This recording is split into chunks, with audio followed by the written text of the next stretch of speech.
Hello, class of 2021. I hope you guys are doing well. This is the October 15th College Placement Discussion Series. As a reminder, the last one we had was September 16th, and a lot of what we focused on was the forms. So the transcript and college counselor recommendation request form and the teacher recommendation request form. Today's agenda is we're going to go through some review and we're going to go through some new. So I've broken these notes into those two sections. For the review, a lot of what we're going to focus on is just reiterating a few little things about the forms and then also about some of the things you're digging into right now, which are common application, coalition application, and other application tasks, right? So a couple things. We did have our Common App webinar. That video is out there. I went through the Common App in full, but this is really going to focus on a couple sections that you're spending the most time on. I know right now is what can be a stressful time. And just a reminder, talk to your college counselors, leverage them. We can review everything that you have. You should feel good about when you eventually submit your application. So please leverage us. So the first thing we want to do is some review. For the review, the first thing that I want to say is don't rush. There's that pull, and I've dealt with it with class over class over class over class, where it's the pull to be done. But you'll feel so much better if you take your time and don't rush quality. I want to be clear, colleges do not care about how swiftly they get your applications. If you have a November 1st deadline, they're not going to care if you're in September 18th or October 29th. What matters most is what is inside your file, the quality inside your file. So please do not rush, okay? Other things, as I said, you could submit anything to your college counselors right now for review. Those are your channels. You go through those channels, they'll tell you good to post, and then you can go with it. Okay. These processes differ greatly. For some students, they may be lucky and be done in November. For some, they may be lucky and be done in December. For some, they may be done in May. Okay? Just stay level, take your time, take it in pieces, and understand that every process is going to be different. There's going to be some things that are going to be happening that are ups and downs. Just try to stay level with it. Okay. So I'm going to go into here the common application section. All right. A couple things. In the activities, remember the most important thing is to focus on what you did.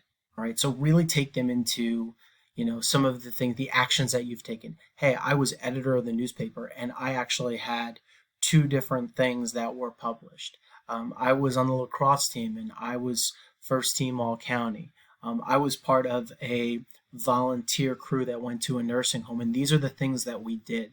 Remember, you're trying to give them the biggest window into who you are and what you've done. So really focus on that. I've given a couple examples here. You want to keep your tone the same. So I participated in, I represented, I organized, or keep it present tense. I am a blank blank. I am doing blank blank. All right. Periods at the end of the sentences. You want this to be clean and neat. All right. Include everything.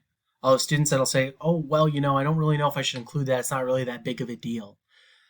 Guys, this is college. You want them to see everything that you've ever done.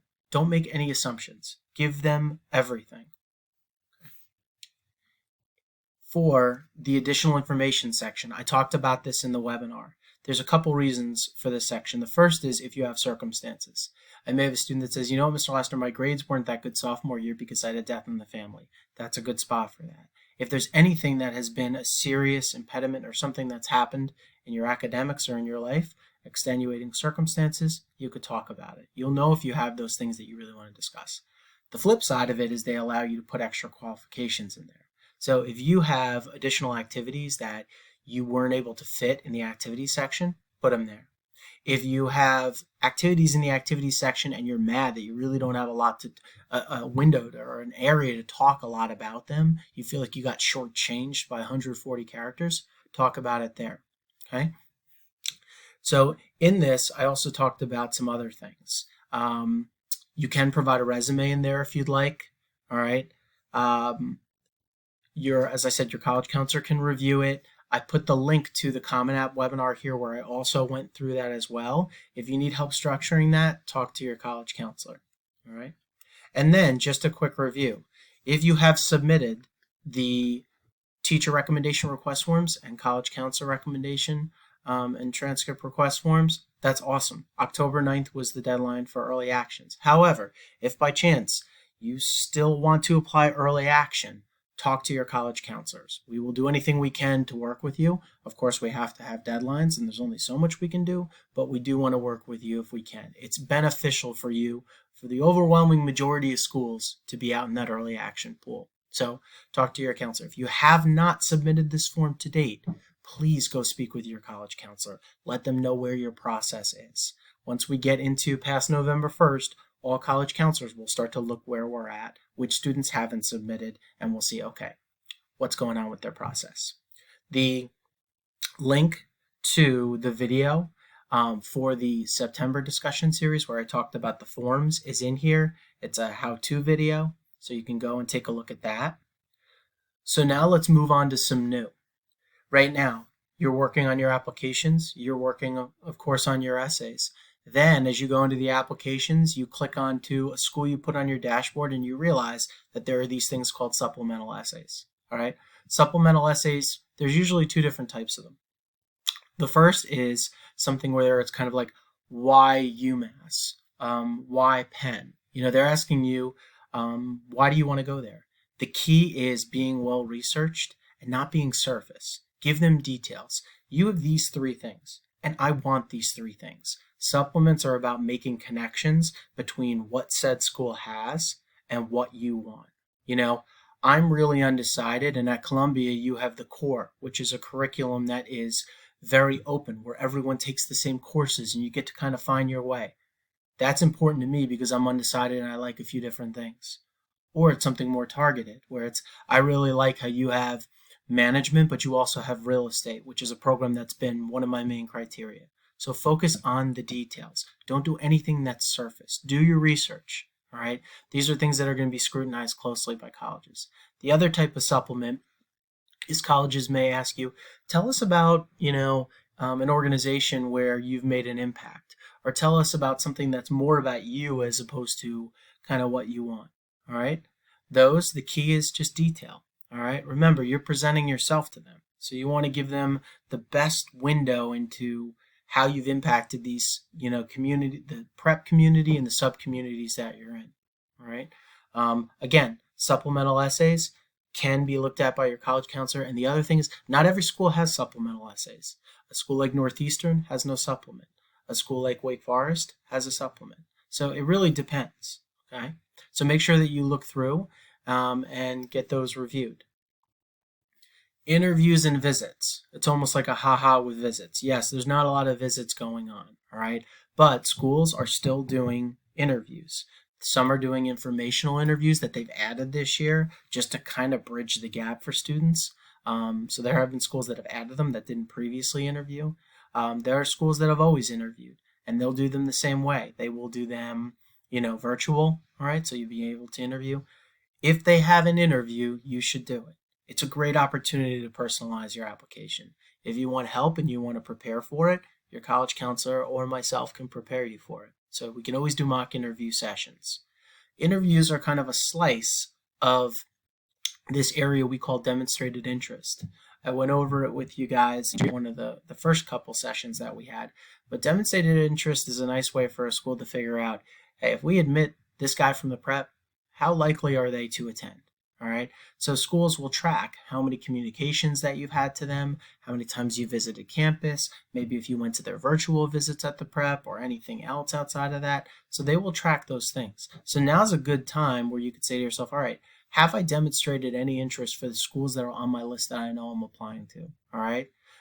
There are some schools that'll go down to, clicks on emails where they'll see what interactions you have. Does every school track this? No. But are there a lot that do? Yes. So this is something to, be cognizant of as you move forward and you move on from, hey, I've gotten my app in. Now what are these extra little things that I might be able to do to help myself? Okay. I'm going to briefly go over the trimester grades policy. This is just to state it. Down the road, you will get a communication about how to do it. All right. We do not automatically send trimester grades. Okay? We do not. Main reason, if the student's a 4.2 student and they got a 2.6 in the first try, why would we automatically send something that would hurt a student? Okay. What we do, and also there are some schools that require it and some that don't. Okay. Down the road, we will extend the details of this process to you. Just like you've gone through 2 forms now, this will be a 3rd form. It'll be very simple. All you'll do is give us the schools you're applying to where you want to send those grades, and then we will send those grades when they're prepared. Just so you know, to manage expectations, these grades traditionally are not ready until around December 1st through 3rd to send. We are on trimesters. We are not the only ones. The majority of schools, not the majority, but a lot of schools across the country are on trimesters too. So colleges that need your first trimester, they will wait for it, okay? And others that we want to send to, we'll ask you how you feel you did, and if it's advantageous, we'll get it out to every school on your list because it might help you, all right? Other things, October 1st was the opening for financial aid forms. There are only 2 that you could possibly see. One you will see all the time, one you might see. The FAFSA you will see in every single school. Every school will need it. It is how they determine if you qualify for any federal aid from the government, federal loans, New Jersey state aid. That's what it reviews for, okay?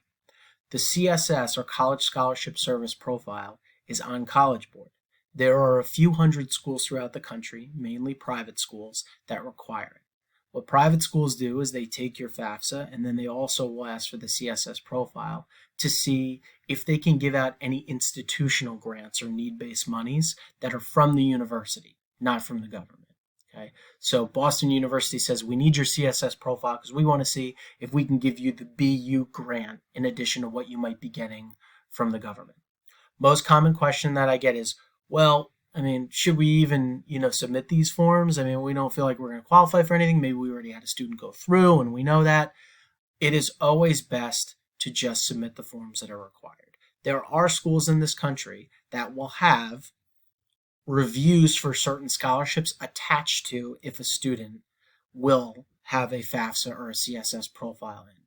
I previously worked at a university where we did not review students for the majority of scholarships unless we got a CSS profile from them. That is not everybody, but they are out there. If you want to cover yourself, it is always best to just submit, and that's basically, then you'll see what you get. So that's pretty much all for now.